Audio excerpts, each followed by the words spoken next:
Thank you, Dave. Yeah, my name's Jamie. I'm a Liberal Democrat councillor here in the city. But first of all, I'd just like to thank the organisers of this event.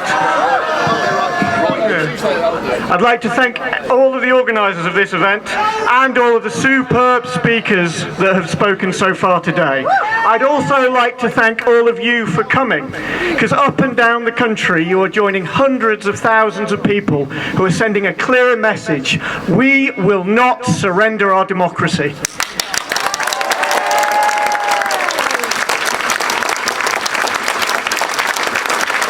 But let's be honest, it has been a tough week. On Wednesday, I was shocked and I was upset. It's affected my sleep, it's affected my work, and I know I am not the only one. I spend a lot of time talking to people out on the doors. Normally, people after Theresa May's last humiliation wanted to gossip. They wanted to talk about it, give their ideas. This week, it's different. This week, people are hurt. The first action of Boris Johnson, the first real action of Boris Johnson as Prime Minister, has been to wound this country. Let's make sure it's his last.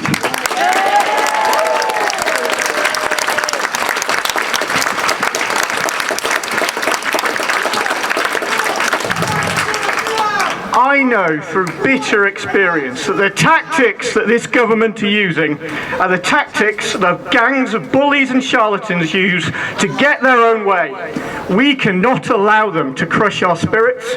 We cannot allow them to weaken our resolve. Instead, we must take heart, and there is a lot to be positive about. On Tuesday, the leaders of all opposition parties came together with common purpose. They agreed a strategy that would stop no deal, that the Johnson government could not defeat in Parliament. In response, on Wednesday, Dominic Cummings and Johnson played their last desperate card, running roughshod over convention in a gamble that they will learn to regret. In our flawed system, and after years of wasted opportunities, this may stop our Remain alliance from being able to use legislation to stop no deal. However, as other speakers have said, we can remove Boris Johnson as Prime Minister as early as next week through a motion of no confidence followed by a national government unit.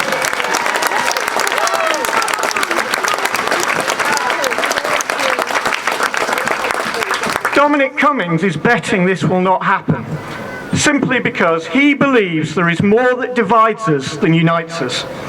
And that is what this whole Brexit project seeks to do, to divide in order to rule. Wouldn't it be delightful to prove him wrong?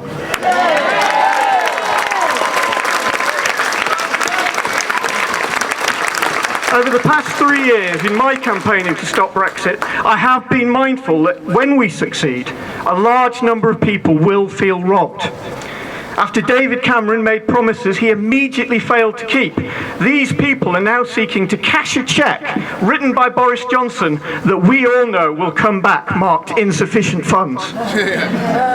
The spoils of nationalism are never shared widely, whilst the impact of no deal will affect us all. I'm trying. Even if we revoke Article 50 next week, the damage done to our country will take years to address.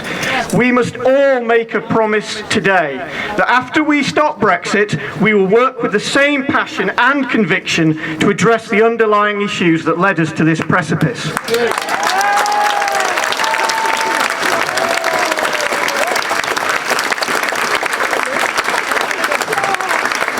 We must not just be hard on Brexit, we must be hard on the causes of Brexit. Yes.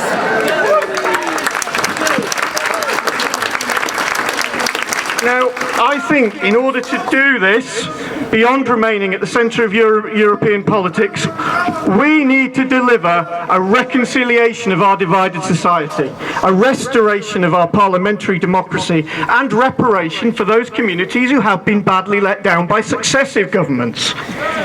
A government of national unity would be a fitting way to begin such a process. before we can reconcile a nation, we must learn to work together to stop Brexit.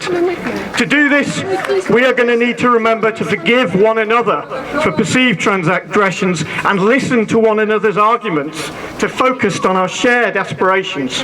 If we can remember this, if we can learn to forgive, then we can hopefully consign Boris Johnson to be but a footnote in history marked failed charlatan.